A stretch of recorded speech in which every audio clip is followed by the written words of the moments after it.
Hello everyone, I bought this nice lot on eBay, and this one here just needs a little cleaning. It's going to be fine, but this one here is dead in the water, so I'm really very curious to know what's wrong with it.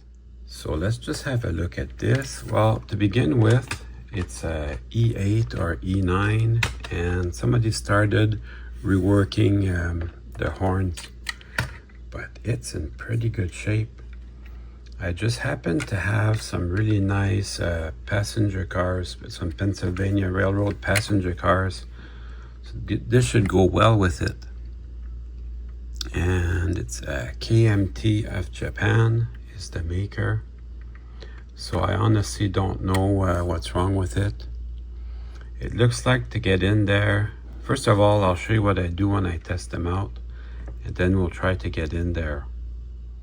So to test them out, what I do is I use my test leads and I connect them to the trucks like that, just to see if that's a short circuit. That's kind of normal. Short circuit also. Well, that could be a problem. So I try to put them on each of the trucks like that, just to see if I can't see anything. It looks like a short circuit. So I'll take you through my process of how I do the diagnostics, and you can see if I can get this going again.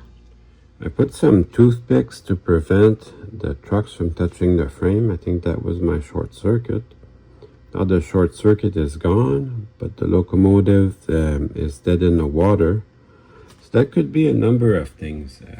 One of these things, it could be parts missing. Could be somebody tried to repower it and they didn't finish.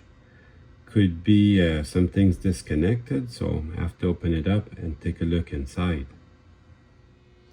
This is a super nice model, so to get in there, should be just these 4 screws here. There's 2 more in the front. There should be these screws to get in there. Yes, my assumption was correct. It is coming out. I don't want to pull too hard for no reason. Oh, look at that. It's dual motors.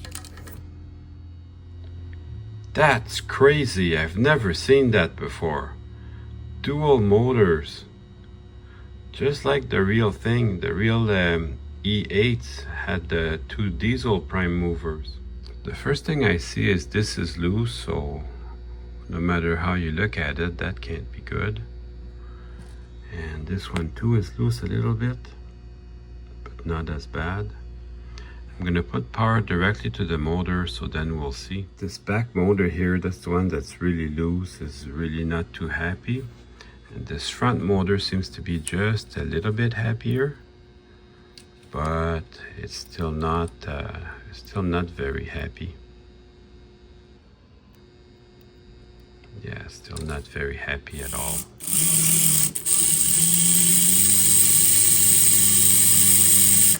So there's hope for this front one. Get yourself a box so you can put your screws so you don't lose them. So what I'm gonna do is I'm actually gonna write which way is the front on here. That would make me look like a rock star. So I'll put front on this one, and then front that way, because when I put them back together and then back on this one,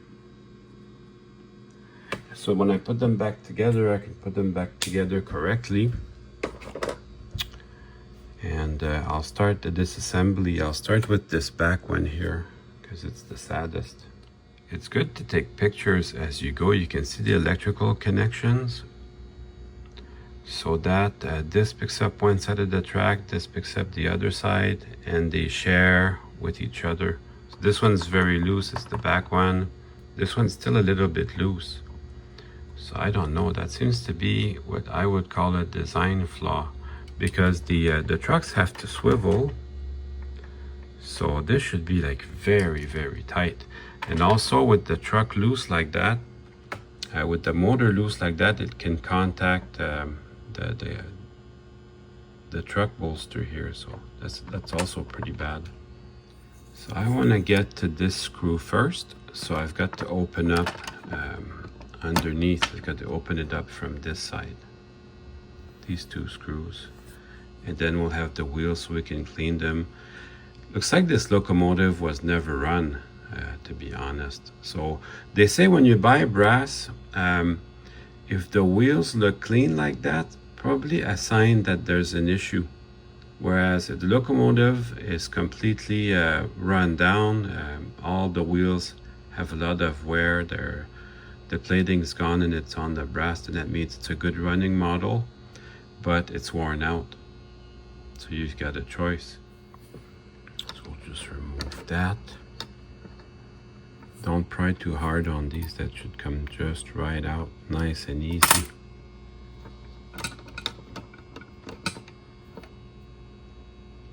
So that is very similar to the SD7 I had a couple of weeks ago. I just need 2 hands to pull this out. There we go, so we've got our wheels. We can go ahead and work on that.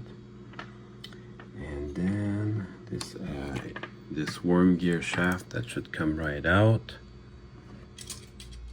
This intermediate shaft was stuck in there very hard, so I might come again with the file and just loosen this up a little bit, just so I can get this bearing here in and out easier.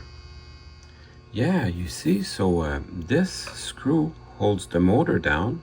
That can be tightened 100%, and this screw holds the truck down, so that can be loose. So I don't know why the motor's hanging very loose. I don't know why it's loose. It doesn't make sense. There's no need for that. I know Lifelike makes a nice E8 or E7. Look at that. There's 2 layers of details on the side there. That is beautiful. And these are soldered together. So I don't know if it's going to be easy to remove that. I don't think I need to try. You can see the insulation. There's a bit more insulation here on this side. A bit more. This is the side that's insulated, and this is the side that contacts the track. So I think I'm going to clean these just like that. It's reasonably doable to get in there.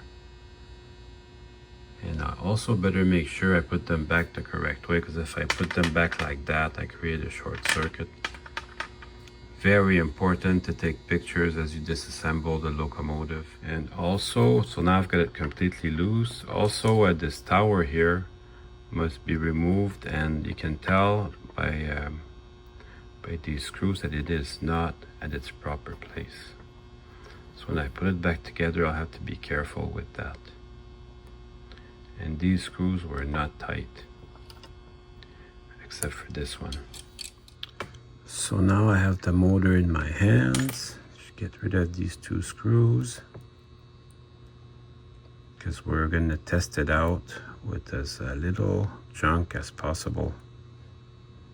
Oh yeah, that screw is held in with the wires. So that's part of your connections. That's okay, that can stay there. Oh, and this bracket is loose too. Huh. I think somebody has been in there. Whatever they were doing, they never finished it. So that we can tighten that. For what I'm doing here, this bracket won't interfere with what I'm doing. Yeah, that looks straight. So now this is pressed in very hard, this shaft here, so I won't be able to remove that. But I've got a lot of it loose, so I can test just this motor by itself.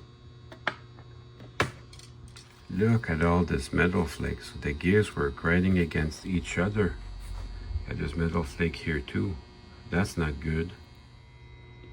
So this motor wants to go. It's going to need some cleaning, I think.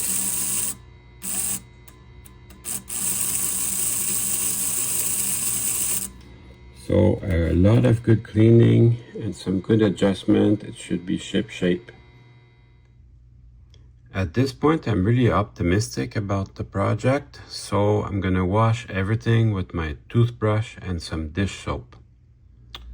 Okay, so pretty much the issue that everyone's been having with this is the bracket keeps swiveling like that, which is pretty bad, and it's very hard to tighten this screw here. Very hard to get to it. You can't come at it from the bottom because this gearbox is threaded, so you can't screw it in from the bottom. But I found this old tool that's going to help me to do it. I only had to remove the tower to get to the nut. So I can move the tower just a little bit, just to get just a little bit more room in there, and then I have to work it very carefully. It's really hard to get at. This is not an easy job. I found a beautiful KMT of Japan logo on there.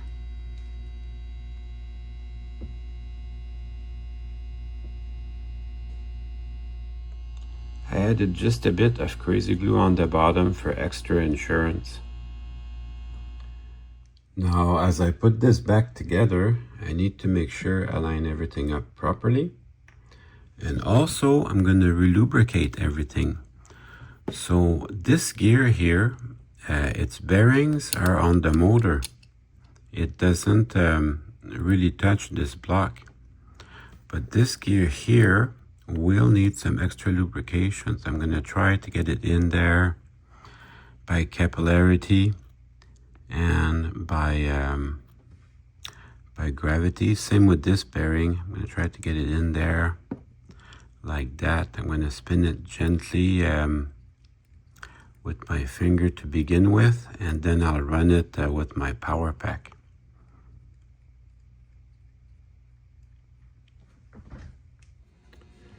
So that's coming right along.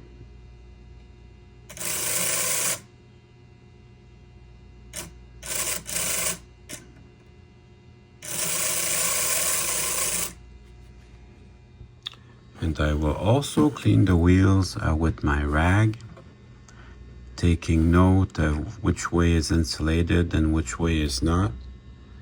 Interesting fact, you know, the real unit was had two motors, same as this, and also it had traction motors only on the two end wheels. The middle wheels was unpowered. This is actually prototypically accurate. So I'm going to keep cleaning the wheels off camera. And then these bearings get oil as well. Just one drop is enough, and maybe a little on the worm gear. And this gear too, why not?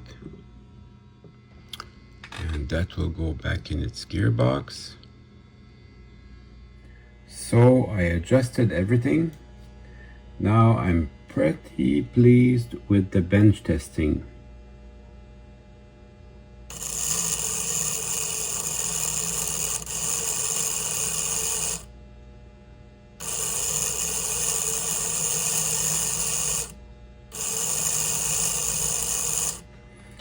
Now I would like to go test it on the track. I went through all the trouble of adjusting this, and I still don't know if it's going to make it through the 18-inch curves that I have the set track.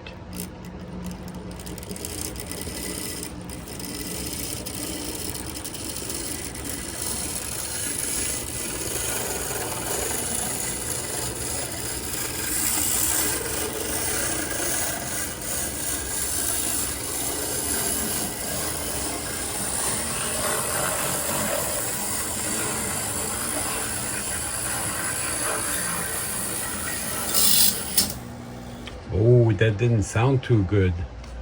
So instead of a non-running model, I've got a good running one.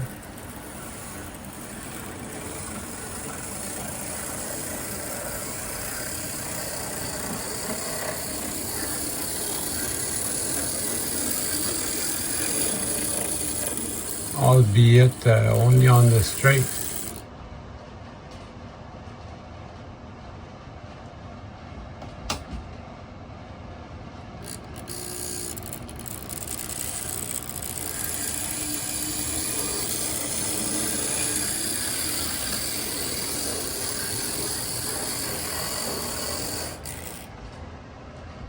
So I'm pretty pleased with that.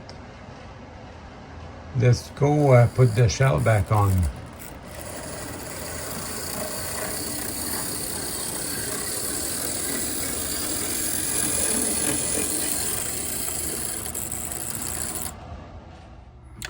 So just these last two screws to tighten.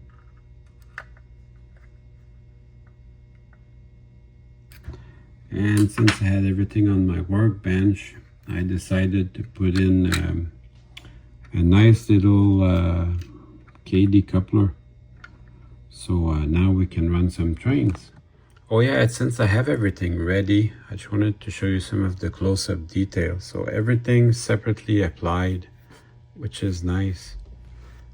I had to straighten out a few of these, but very nice. Even these cooler lines up top here, they're separately applied, so that's really nice detail.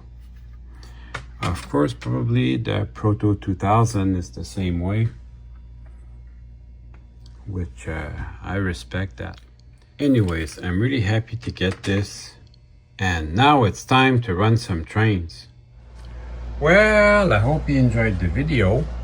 I really had fun making it for you.